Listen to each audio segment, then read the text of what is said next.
I think university is a time where you find yourself. This is a time where I've truly learnt my potential and what I'm capable of. We had 24 students from the University of Newcastle come along to Borneo. We spent 3 days in the Borneo jungle and we looked at orangutans in their habitat. It was amazing.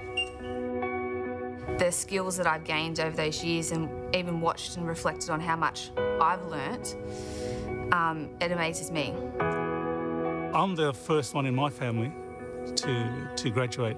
My dad always said to me, he said, only brain can make a man. That means only knowledge can make a man. And I always had, the voice of my dad in the back of my head, saying that I could do it. Graduation was a major achievement in my life.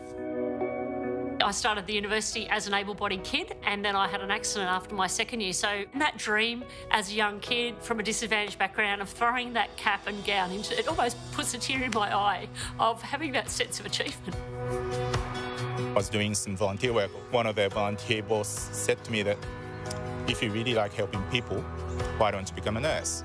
I want graduates to be bold, be courageous, and be your best.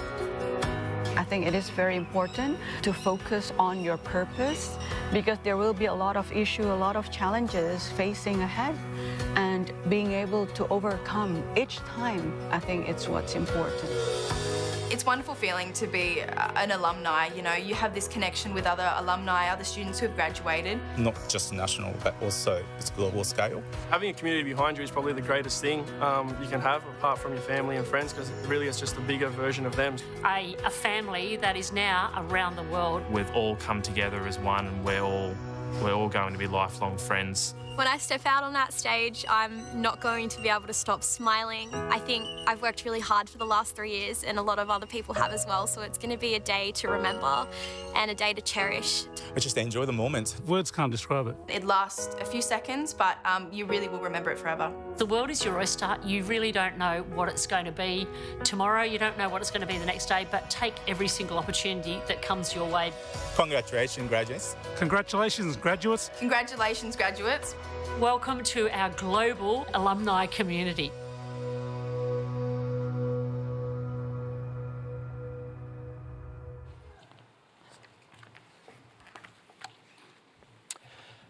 Good afternoon, and welcome graduates and guests to this very special occasion.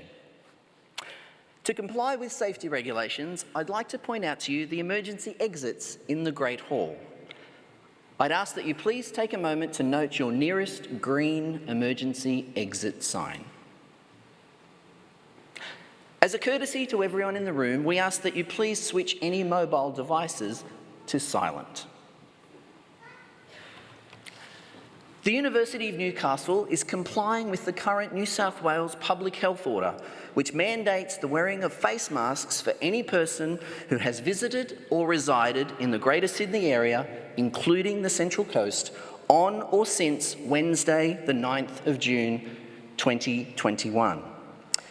Any person that may be affected by this order who does not have a mask with them today, please raise your hand and a university staff member will be happy to provide one for you.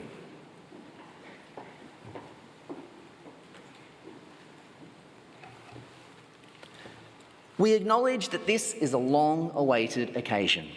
COVID-19 has likely further extended your wait. The situation has also required us to make some modifications to today's ceremony. Graduates, under this different ceremony format, we ask that you rise from your seat when your name is called and remain standing in front of your chair facing forward while your qualification title is announced. You will then acknowledge your achievement by doffing, that is, tipping your cap towards the Chancellor, who'll be standing centre stage. You can then retake your seat as the audience applauds. Please note, guests should remain seated. At the conclusion of today's ceremony, we will instruct each graduate and your guests when it is time to leave your seats. We will be exiting in turn using the front and rear doors, and a photograph will be taken of you and your guests. An electronic copy of this photograph will be available to all graduates to access and share. Graduates, in November, you will be sent an invitation to complete the Graduate Outcomes Survey. This survey gathers feedback on your higher education experience to improve the experience for future students. We strive to provide the best university experience possible for all of our students, but this cannot be achieved without your important and valuable feedback. We would appreciate you keeping an eye on your email to your university account so that you can help assist with this important survey. Some of the terminology used in today's ceremony may be unfamiliar to you. To assist in your appreciation of the ceremony, we have provided a history of graduation and an explanation of terms in the graduation booklet. The academic procession will enter the Great Hall in just a few moments. When the procession enters, could you please rise and remain standing for the Australian National Anthem? We hope that you enjoy this very special occasion. Thank you.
Australians, oh, let us rejoice, for we are young and free.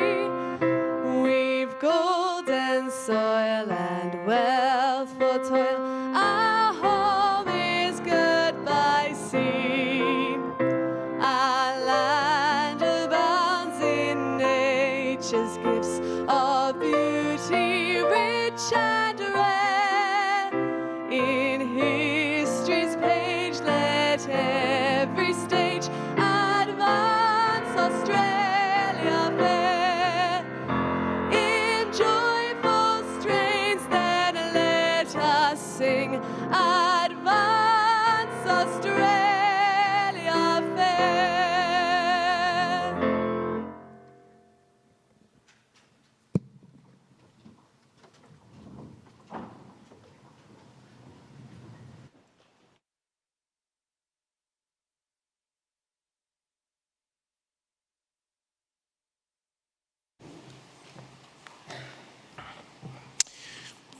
Good afternoon, ladies and gentlemen, and welcome to this very special graduation ceremony. On behalf of the University of Newcastle, I respectfully acknowledge the traditional custodians, the Pamela clan of the Awabakal people, on whose traditional land this campus is located. I pay my respects to elders past, present and emerging. Today, graduates, we celebrate your endurance and commitment throughout 2019 and 20 in particular. You're a special group of people whose determination and resilience is remarkable by any measure. Because of these very trying years that are hopefully now behind us, our 2021 graduation ceremonies take on an additional uniqueness and sense of celebration this year. Congratulations. Today you will leave here as a graduate of a very fine institution, one which prioritises excellence through education, life readiness as well as job readiness, a sense of community and partnership, fostering opportunities for students to learn beyond the classroom. These principles and the opportunities they've presented will serve you well as you forge your careers. Some of you have joined us on our research journey that is focused on delivering impact and innovation with a steady vision of working with industry to support the development of our region. The university's focus on excellence in education and research impact sits hand in glove with a long-held commitment to equity. I know many of you here today are the first person in your family to achieve a university education. You should feel very proud and should enjoy that pride with your family and friends. Today is also a celebration of your uniqueness as individuals. We are proud that we offer the opportunity of education to students from all walks of life, anyone with the talent and determination. It is an achievement for our university above many others in the sector that we really do pave the way for students from all backgrounds and circumstances, and we certainly intend to do more in that region, in that area. Today, we should all share in that pride and congratulate each other on realising your potential. Today's celebration of the completion of your studies marks another important milestone. You become an alumnus within the university's network of alumni that stretches across the world. It comprises now over 148,000 members and in 144 countries. The network and its chapters offer unique opportunities to connect professionally and socially with other alumni, and I really do encourage you to keep in touch. You'll be keeping very good company. One such example is University of Newcastle graduate Dr. Bhavi Ravindran, who was announced as Newcastle's Young Citizen of the Year in 2019. Dr. Bhavi is a John Hunter Hospital doctor who has been recognised for his outstanding contribution to the medical profession at such a young age. His work with the United Nations and World Health Organisation on a number of leading international population health projects, and in 2016 convened a global health conference which he arranged to be delivered from his hometown of Newcastle. Dr. Bhavi's conference drew more than 850 medical students from across the world to discuss public health and global governance issues. The impact of this conference continues to be felt and has positioned our region as an international attraction for speakers and thought leaders in health and other sectors. As you embark on 2021 with bright futures ahead of you, think about impact and how you'll make yours on the world. We're certainly behind you as a university. Today you'll be presented with a pin featuring a design by Aboriginal artist and alumna of the university, Jasmine Cratchin. The artwork from the pin is taken from the piece hanging to my left on this wall. This artwork symbolises the university's renewed commitment to Aboriginal and Torres Strait Islander education, research and engagement. Please take the time to read the full story of the artwork inside the card that you'll receive. I'll finish by acknowledging that today is the culmination of many years of hard work, and this ceremony is a symbol of all you, the graduates, have experienced and achieved during your time here at the university. This includes an acknowledgement of the support of your family and friends who've been with you on every step of the way to today. To family and friends, we sincerely thank you for the important role you've played in reaching this important milestone. Again, graduates, my heartfelt congratulations to each of you. We're so pleased to be able to host you today in person. I now call on the Vice-Chancellor, Professor Alex Zielinski AO, to introduce today's occasional speaker.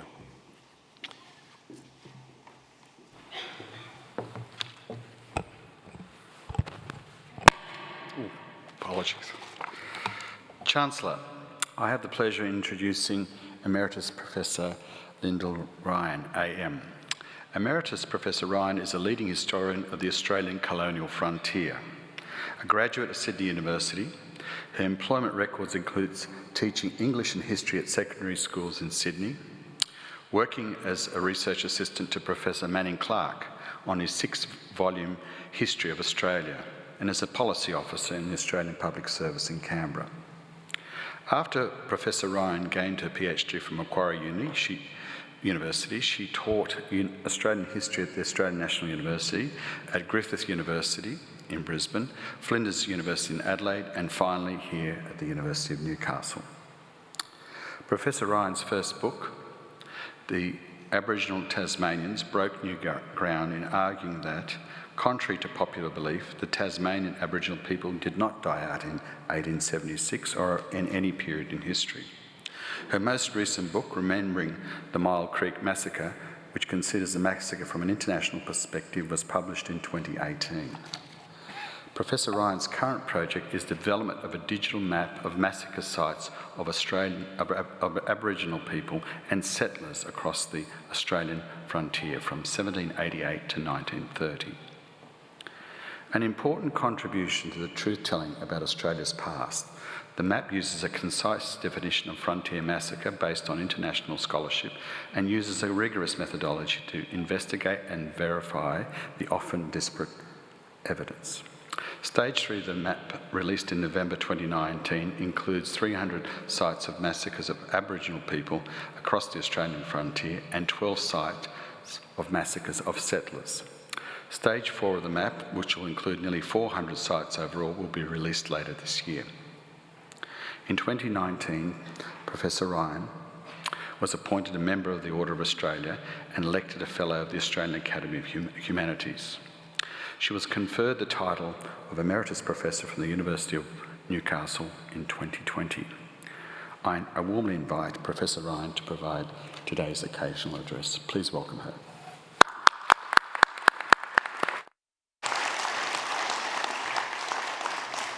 Chancellor, Vice-Chancellor, members of Council, staff of the University, families and friends of graduates, and most importantly, our people who are really here today, and that is the graduates. I give you my very warm congratulations. Completing a university degree at any level opens the door to the unexpected.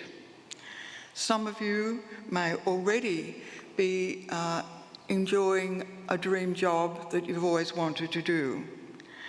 Others are looking still, taking other work and looking forward to the future. But this year, or perhaps the second year of COVID, is always there in our background, and we're very pleased we can hold this ceremony today. We're wondering what it's going to be like next week. But let us look optimistically to the future. I think one of the things about aspects of getting a degree is to look outward. And for my generation, it was to look out to the wider world. Long before the digital world, overseas for graduates of my generation was that place literally on the other side of the world, and wondering how we could get there. And even when I graduated a million years ago, the only way you could get there in slightly affordable way was by ship. A few years later, it was by aeroplane, and it was still expensive. And my generation were desperate to experience the wider world. I do remember standing on the wharf in tears as I waved goodbye to my boyfriend, who was able to catch a ship to go to England to study at Oxford, and I had to stay behind in Sydney. And I wondered what I would do in this boring old country called Australia. It seemed to me that nothing had ever happened here, that nothing would ever happen here, and I would die with nothing. And it, you know, when you're 21, the world is very desperate like that. So I enrolled in a Diploma of Education and majored in English and History. For young women like me, secondary school teaching was one of the few areas that actually offered women a career. The public service then still demanded that women lose their permanency if they got married, let alone have children. But because there was, I think, a great shortage of teachers, and because New South Wales has a proud tradition of having fully qualified teachers, education and teaching offered a really important opportunity. Indeed, the year I started teaching was the first in which women teachers had gained full equal pay. And my mother, who was a great advocate of equal pay, was obviously secretly proud that I could begin my career on full equal pay. Equally important was that a teaching degree from an Australian university then was widely accepted overseas. So I was determined to earn enough money to go to Oxford and join my boyfriend. And I'm pleased to say that having a teaching degree from an Australian university is still widely accepted overseas. And I'm also pleased to say that, having read this morning's paper, that there is a huge shortage of teachers across Australia today. So perhaps the career in teaching is still as exciting now as it was then. But a teaching degree can open other doors. After a year teaching at a secondary school in Sydney, I was encouraged to apply for the position of Research Assistant to Professor Manning Clark at the Australian National University in Canberra. He was then completing Volume 2 of his 6-volume History of Australia.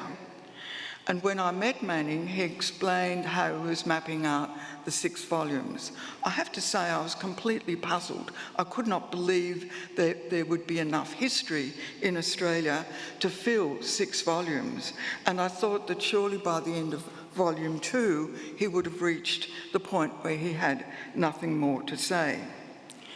But I quickly realised that Australian history was a highly contested field. At that time, as a new generation of historians were starting their research, they were kind of unconsciously contesting what had gone before. At that time, the dominant view of Australian history was what we call the pioneer legend, which had dominated Australian history since Federation. And the pioneer legend told of bold explorers and noble squatters who risked their lives to cross the Blue Mountains and establish sheep and cattle properties that brought the Australian colonies great wealth. There was no mention of Aboriginal people at all. When Manning wrote that one of our most revered pioneers, William Charles Wentworth, of Blaxland, Lawson and Wentworth fame, had a convict mother, all hell broke loose. Convicts, his critics pointed out, were not part of the pioneer legend, and it was disgraceful to even mention that someone like William Charles Wentworth might have had a convict mother. It was best not to talk about it. Clark's 6-volume History of Australia continued to be pilloried for decades. Yet the 6 volumes continued to sell, and I understand they still sell well today. One of the things Manning could do is he could write a good story. Today, our current Prime Minister, Scott Morrison, and his predecessor, Malcolm Turnbull, proudly acknowledge their convict heritage.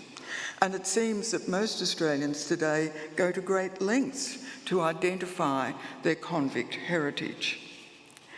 Manning Clark advised me that if I wanted to be an Australian historian, I required 2 characteristics. First was an ability to imagine the past and ask questions about it so that we could find out more about who we are as Australians today. Secondly, I needed a stout heart to withstand criticism. He also said that I needed a typewriter to record information in the archives and a stout pair of boots and a notebook to visit and record the people and places where Australian history had taken place. He also told me that I should be wary of using too many adverbs. They stood me in good stead, all of this advice, when I undertook my PhD research on the history of the Tasmanian Aborigines. I worked in the Tasmanian archives during the week and set off for sites I'd read about at the weekends. Along the way, I met a surprising number of Aboriginal people. How did they survive when everyone said that the last of them, Truganini, had died in 1876, more 100 years earlier? My findings turned Tasmania's history on its head, so it is not surprising that I was pilloried by the press. Tasmania, a journalist in Hobart told me with great pride, is the only part of Australia that is entirely native-free. Today, according to the 2016 census, the Aboriginal population in Tasmania stands at more than 6,000. My current research project, the online map of massacre sites across the Australian colonial frontier to 1930, emerged from new questions about who we are as Australians. How did Aboriginal people experience the invasion of their homelands? How did the colonists gain control of the land? A survey of the published sources revealed that frontier massacre was a more prevalent tactic used by the colonists and in some cases by Aboriginal people than I had ever imagined. The idea for a digital map of frontier massacres across Australia was suggested by the Tasmanian cartographer who completed the maps for my revised history of the Tasmanian Aborigines in 2012.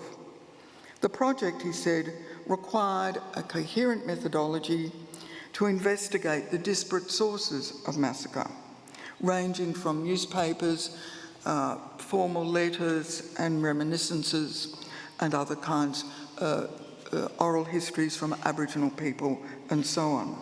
I needed a clear definition and a template of data that could be translated to a digital map, which in turn could be accessed by anyone with a computer or mobile phone and access to the internet.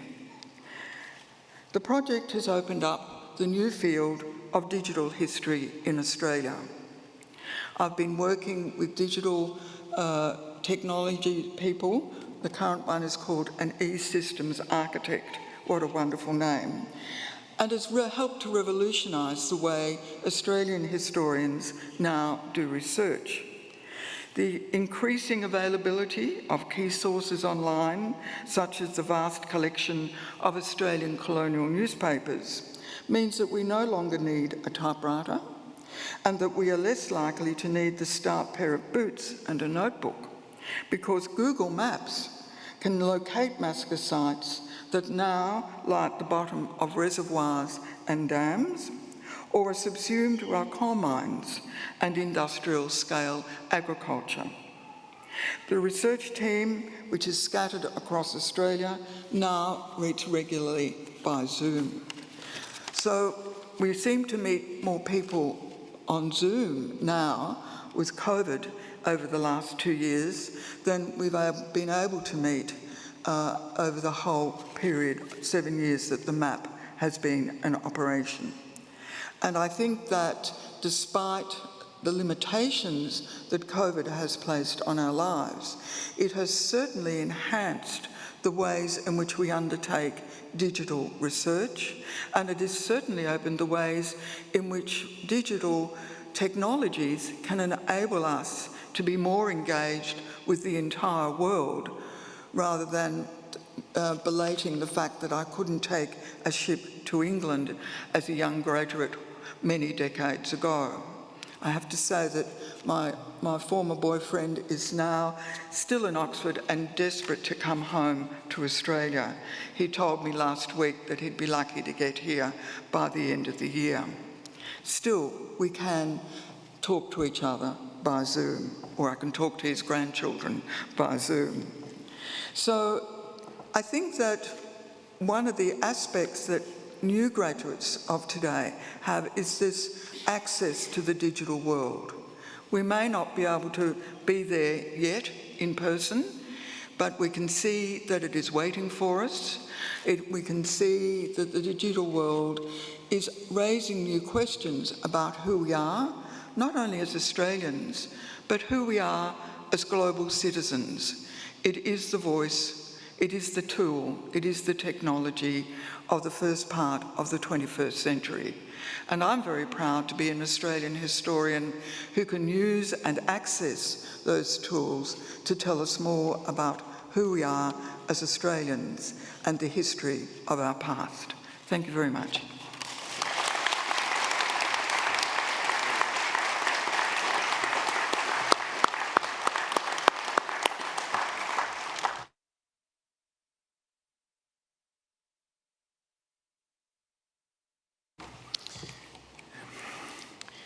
Thank you, Professor Ryan, for an intriguing occasional address. It's absolutely fascinating to think about your career and what has transpired over that career, from the original research that you did along with Professor Manning Clark to all of the subsequent groundbreaking research you've done yourself. And as you rightfully reminded us, it's only with an understanding of that history that we really do appreciate who we are as Australians. It's been very interesting to hear your speech, and I'm sure inspirational for today's graduates. So thank you indeed for a great occasional address. Now, ladies and gentlemen, we've come to a very important aspect of this ceremony, and for this I'd like to ask all of our graduates to stand.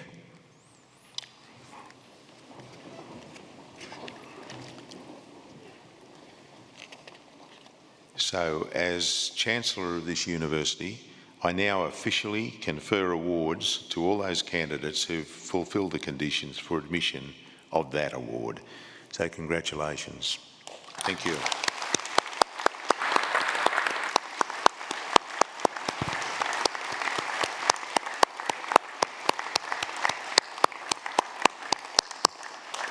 Thank you. Please be seated. And I now call on Professor John Fischetti, Pro-Vice-Chancellor for the College of Human and Social Futures, to present today's graduates. Thank you, Chancellor, and good afternoon to everyone. It's an honour to be with you today on this special occasion. Chancellor, I present to you the candidates who have fulfilled the conditions for admission to awards of the university. Graduates, would you please stand as your name is announced? Doctor of Philosophy graduates have undertaken a program of independent, supervised study for the equivalent of up to 4 years of full-time study. These graduates have produced significant and original research outcomes, culminating in a thesis which has been independently examined by external experts of international standing. Today, the university is proud to honor graduates who have satisfied the rigorous criteria for the award of Doctor of Philosophy. Chancellor, I present Gideon Boadu, graduating with a Doctor of Philosophy.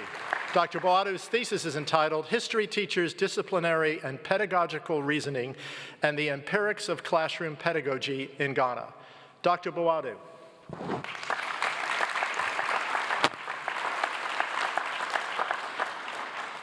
Jason McGraw, graduating with a Doctor of Philosophy. Dr. McGraw's thesis is entitled, What if Compulsory Schooling was a 21st Century Invention? A Counterfactual Study of Future Schooling. Dr. McGraw.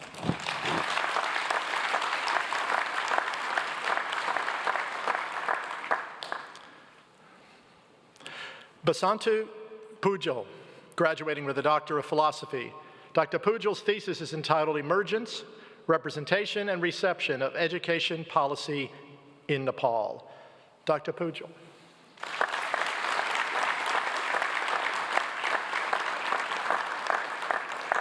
Congratulations to those higher degree by research graduates. Chancellor, I will now present graduates of postgraduate coursework degrees. Fiona Hack, graduating with a Master of Business Administration.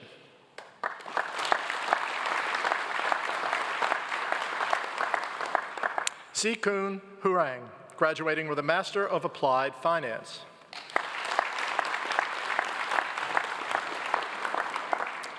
Richard Christian, graduating with a Master of Business Administration with distinction. Tegan Cronin, graduating with a Master of Business Administration with distinction.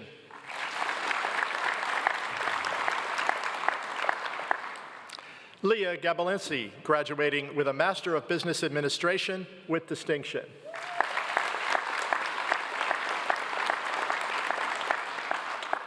Honglin Lei, graduating with a Master of Business Administration with distinction and a Master of International Business.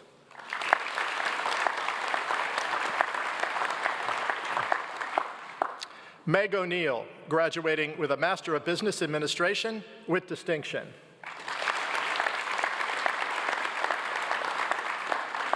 David Atherton, graduating with a Master of Business Administration.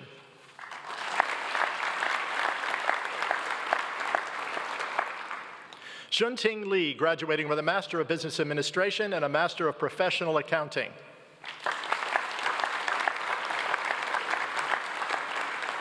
Colette Marai, graduating with a Master of Business Administration.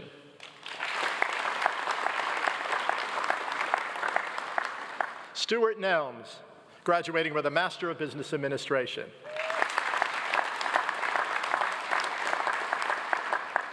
Elizabeth Walsh, graduating with a Master of Business Administration.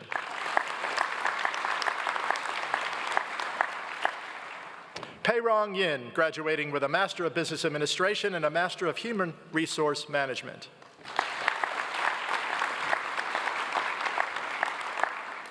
Dominic McGeary, graduating with a Master of Education with distinction.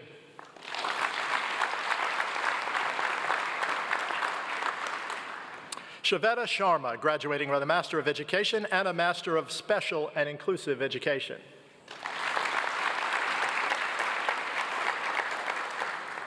Obaremi Akidi Oware, graduating with a Master of Human Resource Management.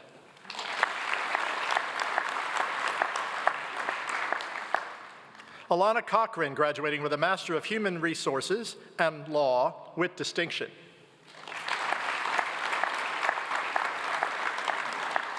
Karen Keegan, graduating with a Master of Human Resources and Law with distinction.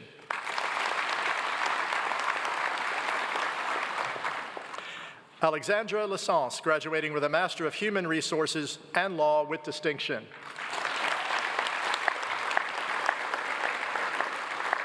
Badr Mohammed S. El-Azadi, graduating with a Master of International Business.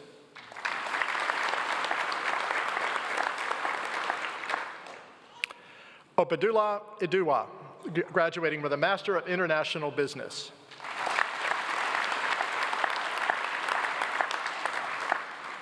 Melissa Blanford, graduating with a Master of Leadership and Management in Education with distinction.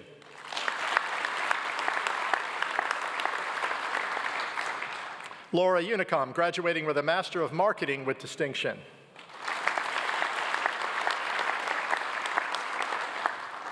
Jin Huang, graduating with a Master of Professional Accounting.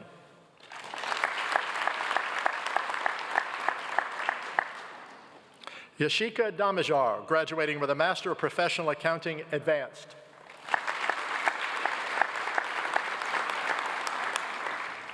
Muna Rout, graduating with a Master of Professional Accounting Advanced.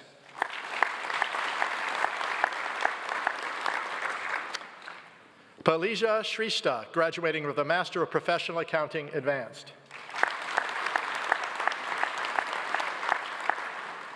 Narelle Taylor, graduating with a Master of Special Education with distinction.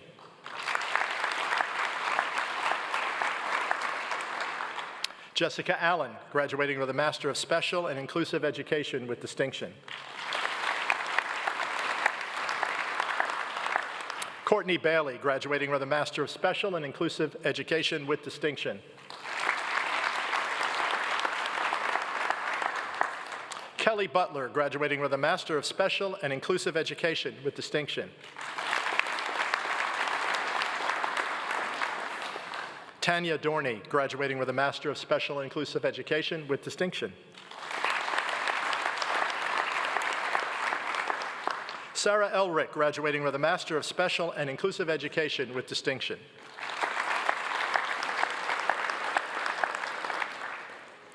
Esther Nadidi Ukuwi, graduating with a Master of Special and Inclusive Education with distinction.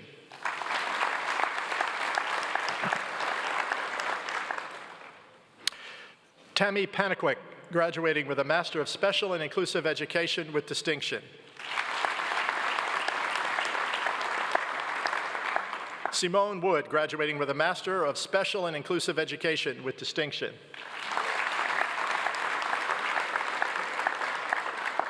Ashley Cork, graduating with a Master of Special and Inclusive Education. Sarah Johnson, graduating with a Master of Special and Inclusive Education. Priyerna Jones, graduating with a Master of Teaching with distinction.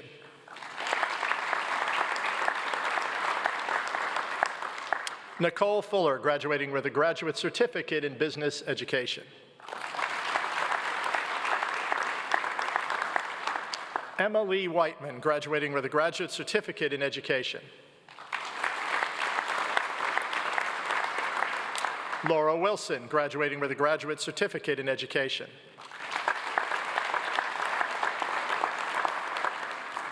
Jiping Lee, graduating with a Graduate Certificate in Marketing.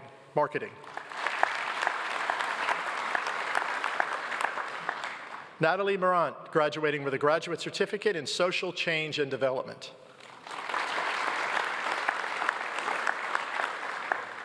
Nobatemba Sibanda Nikomba, graduating with a Graduate Certificate in Special and Inclusive Support. Catherine Case, graduating with a Graduate Diploma in Legal Practice and Juris Doctor with distinction.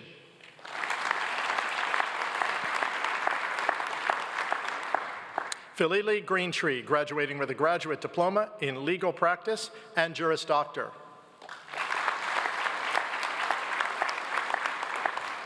Tadajana Ilacek, graduating with a Graduate Diploma in Legal Practice and Juris Doctor.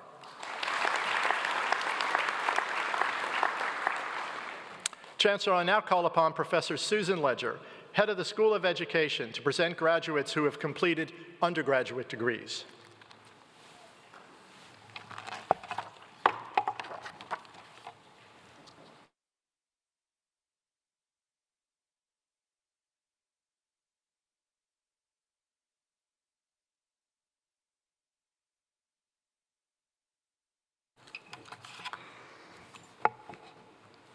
Chancellor, I present to you Olivia Marsh, graduating with a Bachelor of Arts.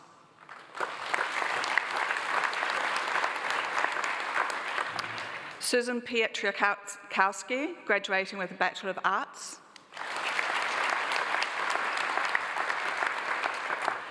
Chancellor, university medals may be awarded to candidates who have displayed exceptional academic ability.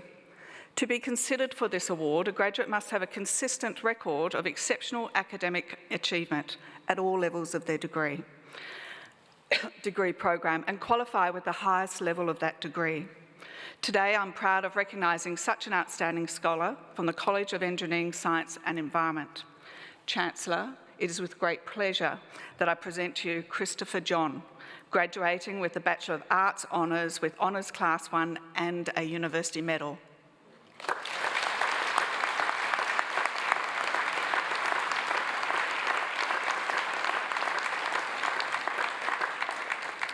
Simona Georgievski, graduating with a Bachelor of Business.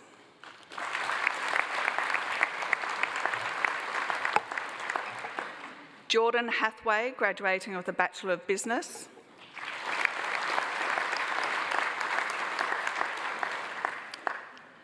Ariel Jafo Malcolm, graduating with a Bachelor of Business. Summer Leckie, graduating with a Bachelor of Business.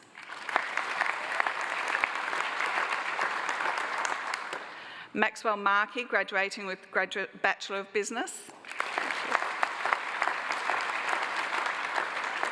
Edward Meredith, graduating with a Bachelor of Business.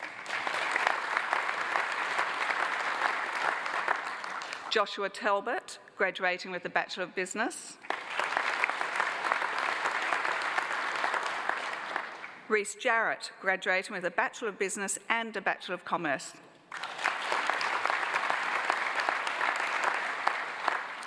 Isaac Smith, graduating with a Bachelor of Business and a Bachelor of Commerce. Sophie Kletcher, graduating with a Bachelor of Business and a Bachelor of Innovation and Entrepreneurship.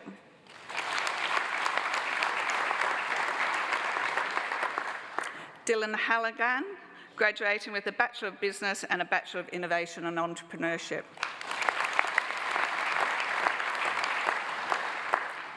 Matthew Gawthrop, graduating with a Bachelor of Commerce.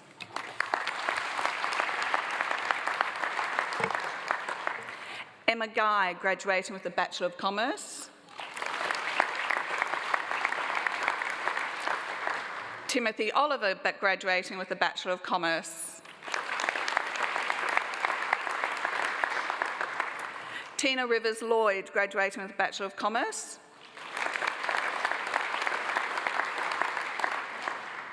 James Tassell, graduating with a Bachelor of Commerce.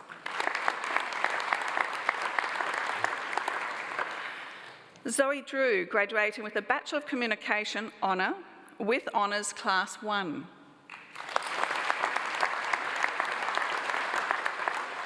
Mariana Salem, graduating with a Bachelor of Communication honour with Honours Class 1.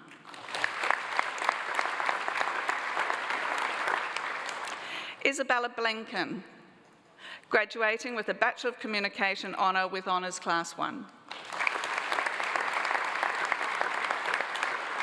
Gemma Ferguson, graduating with a Bachelor of Communication honour with Honours Class 1. Emily Acton, graduating with a Bachelor of Communication with distinction.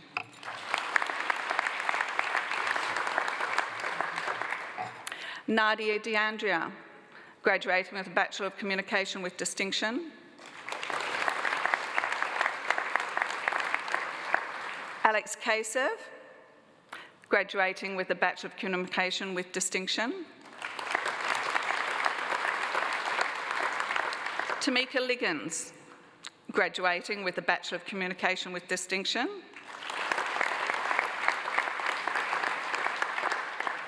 Jaden Ronnie, graduating with a Bachelor of Communication and distinction. Daniel Bisegna, graduating with a Bachelor of Communication.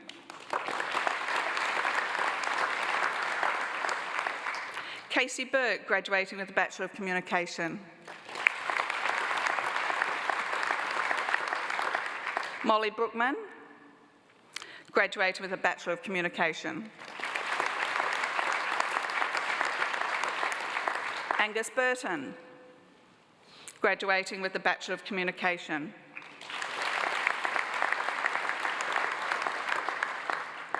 Naomi Kavanagh, graduating with a Bachelor of Communication. Georgia Chandler, graduating with a Bachelor of Communication. Nicole Coombs, graduating with a Bachelor of Communications.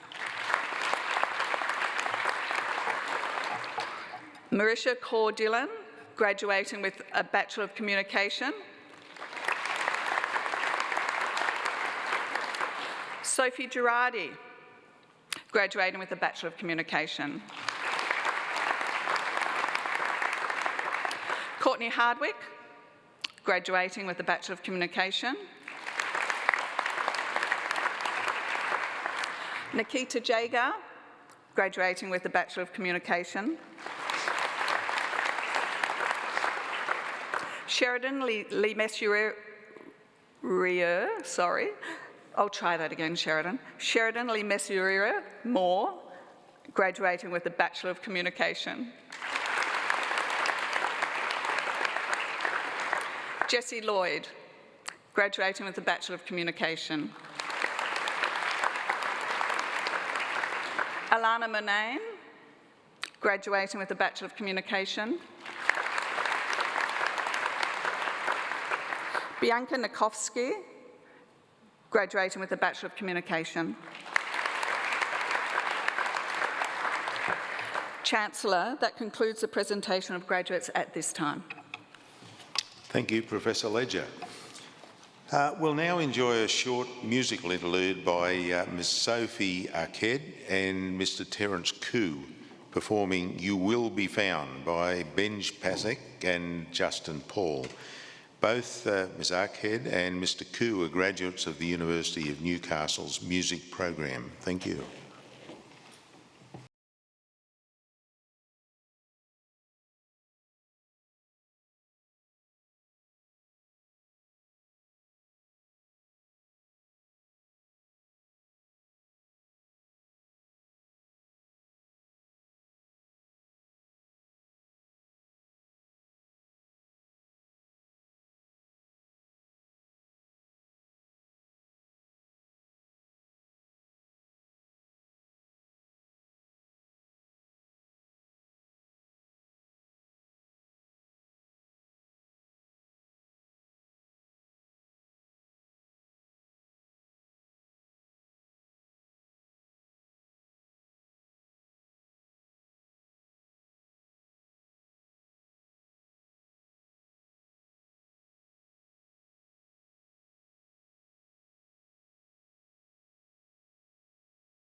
Thank you, Sophie and Terence. A wonderful performance.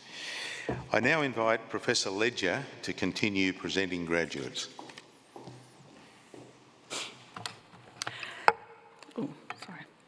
Chancellor, I present to you Elise Jensen, graduated with a Bachelor of Laws Honours and a Diploma of Legal Practice with Honours Class 1.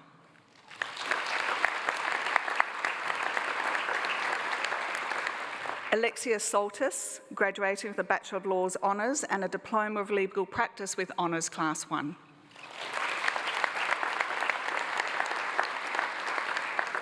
Charlotte Walker, graduating with a Bachelor of Laws Honours and a Diploma of Legal Practice with Honours Class 1. Matthew Bailey, graduating with a Bachelor of Laws and a Diploma of Legal Practice with Honours Class 2, Division 1. Hannah Bramage, graduating with a Bachelor of Laws Honours and a Diploma of Legal Practice with Honours Class 2, Division 1. Jared Bush, graduating with a Bachelor of Laws Honours and a Diploma of Legal Practice with Honours Class 2, Division 1. Dylan Collingwood, graduating with a Bachelor of Laws Honours and a Diploma of Legal Practice with Honours Class 2, Division 1. Josie Clifford, graduating with a Bachelor of Laws Honours and a Diploma of Legal Practice with Honours Class 2, Division 2.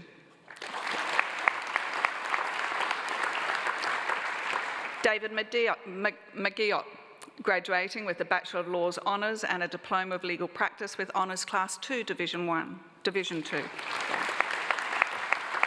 Promotion. Paris Wright, graduating with a Bachelor of Laws.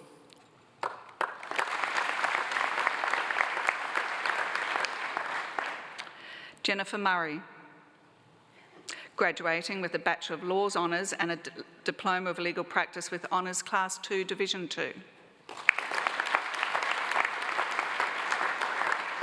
Blake Waters, graduating with a Bachelor of Laws Honours and a Diploma of Legal Practice with Honours Class 2, Division 2.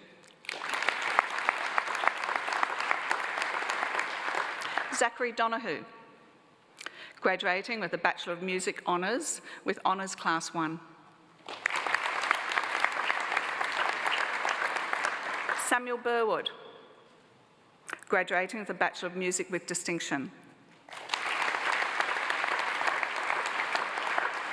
Hannah Holford, graduating with a Bachelor of Music with Distinction.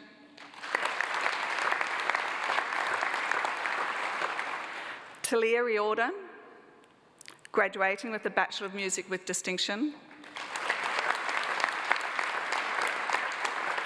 Samantha Wilson, graduating with a Bachelor of Music with Distinction. James Brew, graduating with a Bachelor of Music. Nina Heron, graduating with a Bachelor of Music. Brooke Baker, graduating with a Bachelor of Social Science with Distinction.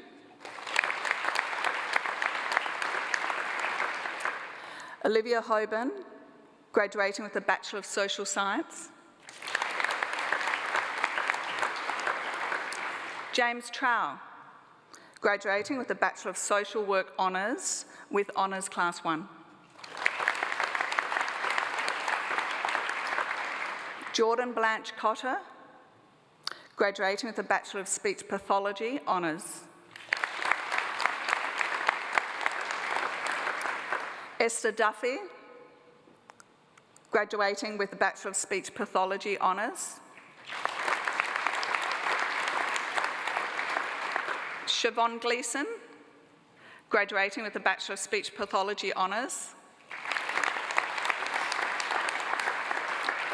Danielle Hiles, graduating with a Bachelor of Speech Pathology Honours. Shannon Kavanagh, graduating with a Bachelor of Speech Pathology Honours. Abby Murrell, graduating with a Bachelor of Speech Pathology Honours. Robert Wise, graduating with Bachelor of Arts. Tiani Hay, graduating with a Bachelor of Social Science. Joseph Popov, graduating with a Bachelor of Social Science.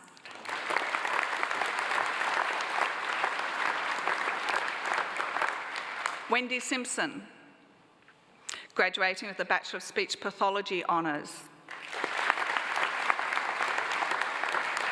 Emily Swan, graduating with a Bachelor of Speech Pathology Honours. Rosemary Mahoney, graduating with a Bachelor of Teaching Early Childhood and Primary Honours. Becca Wright, graduating with a Bachelor of Teaching Early Childhood and Primary Honours. Chancellor, I'm pleased to introduce another graduate with a consistent record of exceptional academic achievement at all levels of their degree program, making them very worthy of being a recipient of a university medal.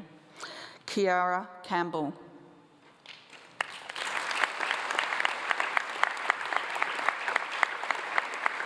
Graduating with the Bachelor of Teaching Humanities Honours with Honours Class 1 and a university medal.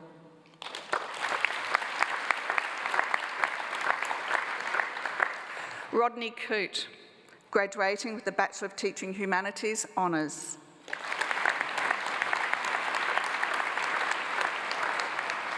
Bill Delaney, graduating with the Bachelor of Teaching Humanities Honours.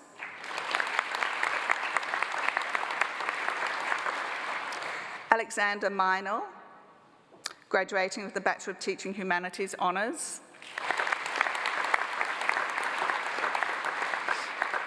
Sean O'Connor, graduating with the Bachelor of Teaching Humanities Honours. Jack Sutherland, graduating with the Bachelor of Teaching Humanities Honours. Harrison Towle, graduating with the Bachelor of Teaching Humanities Honours.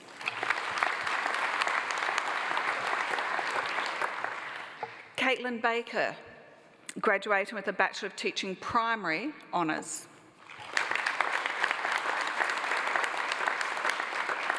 Ava Chappell, graduating with a Bachelor of Teaching Primary Honours.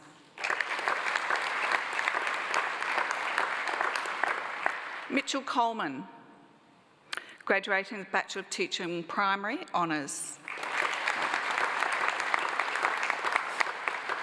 Benjamin Collins, graduating with the Bachelor of Teaching Primary Honours. Tegan Convery, graduating with the Bachelor of Teaching Primary Honours. Tyler Doonan, graduating with the Bachelor of Teaching Primary Honours. Ethan Harvey, graduating with the Bachelor of Teaching Primary Honours. Rick Hayes, graduating with the Bachelor of Teaching Primary Honours. Elizabeth Kingston, graduating with the Bachelor of Teaching Primary Honours. Jordan Mason, graduating with the Bachelor of Teaching Primary Honours. Alicia McCallum, graduating with Bachelor of Teaching Primary Honours. Phoebe McMillan, graduating with the Bachelor of Teaching Primary Honours.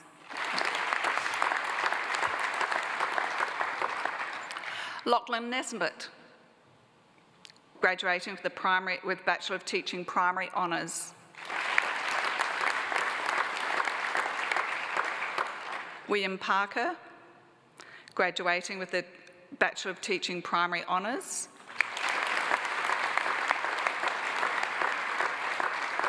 Madison Piercy, graduating with the Bachelor of Teaching Primary Honours. Jade Robertson, graduating with a Bachelor of Teaching Primary Honours. Nicholas Standing, graduating with a Bachelor of Teaching Primary Honours.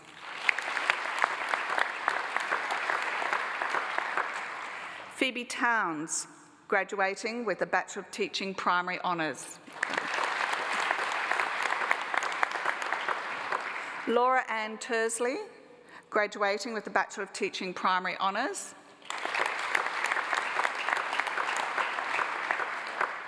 Andrew Jones, graduating with a Bachelor of Visual Communication Design.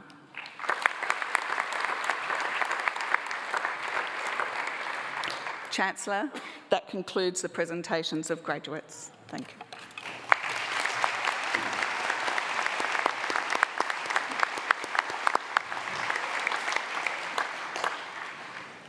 Thank you, Professor Ledger. I now invite Ms Fiona Hack, who is graduating today with a Master of Business Administration, to speak on behalf of the graduates. Thank you, Fiona.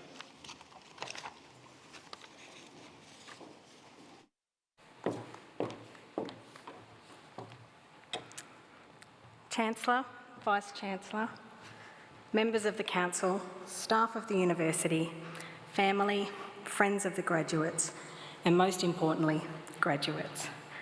I'm greatly honoured today for the opportunity of speaking on behalf of you all, and for those that could not make it today. I never knew what I wanted to do when I left school, so I went to work, got married, I had 3 kids. Moving on just a couple of years, I decided that I needed to do something different. I had a successful career in a global organisation, having travelled the world, and together with my husband raised these beautiful 3 children, the eldest of which was about to start her own adult life. However, as I said, I needed to know more. I needed a change. I felt it was time to further my education, to start to strengthen what I had learnt on the job.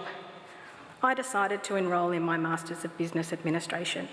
With the support of my family, my employer and the university, I embarked on this journey of self-discovery and pieced together the lessons that I had ascertained over the many years of working, and to learn how to build on these foundations with a mindfulness and understanding that I was yet to fully comprehend. And wow, what a ride so far. No matter where you are in your life experience, the one thing we all have in common is the perseverance for learning.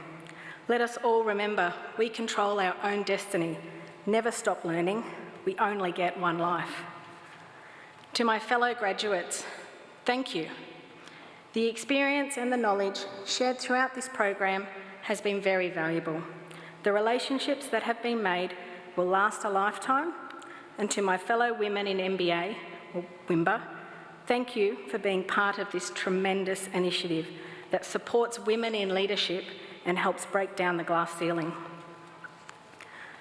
No matter how long or short your pathway was to graduation, we must remember that there are no secrets to success.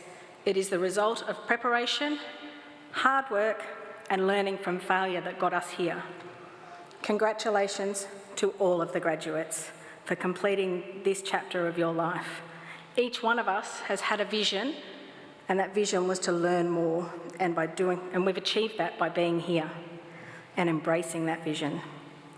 Achieving this milestone has not been easy. It's taken an immense amount of effort, weekends and late nights in front of that computer, researching, studying, putting together the final touches on our assignments, missing out on those social activities with family and friends. But this could not have been done without the support of our support networks, our family, our friends, our fellow students, and our work colleagues. We thank you immensely for keeping us motivated and on track when we were down and out. Lastly, but not least, to our educators, thank you for guiding us through, supporting us, pushing us to learn, discover and deliberate, to help us achieve our best possible results, even when we didn't believe that we could. Furthermore, everyone's ability to continue during this complexity that is COVID-19 brought into our lives and is continuing to bring, it's to be commended. To see everyone here today is a testament to our tenacity, the agility to continue to educate everyone despite the adverse circumstances during this pandemic. As author J.K. Rowling said, the knowledge that you have emerged wiser and stronger from setbacks means you are ever after secure in your ability to survive. Well done, you. Thank you.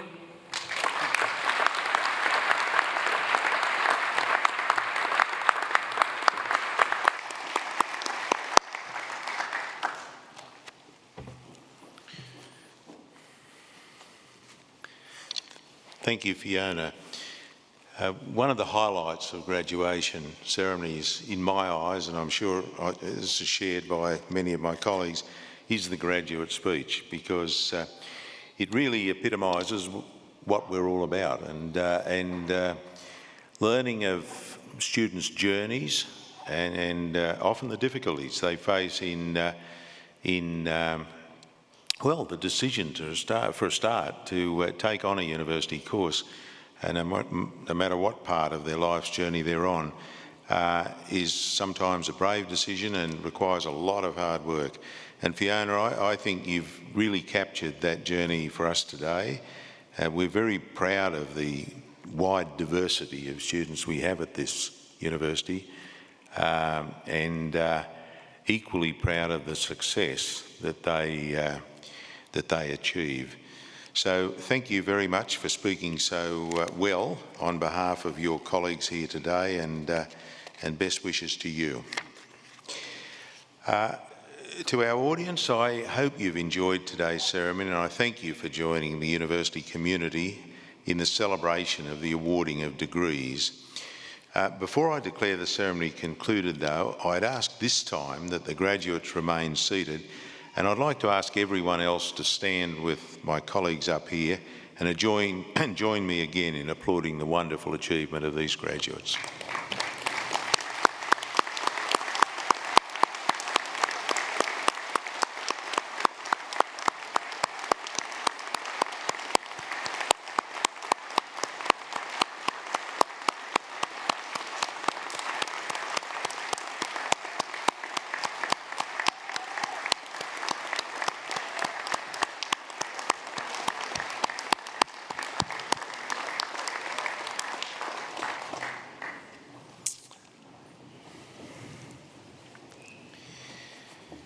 Well, thank you all. I now declare the ceremony concluded, and once again, congratulations to the graduates. Go out and make a difference. Thank you.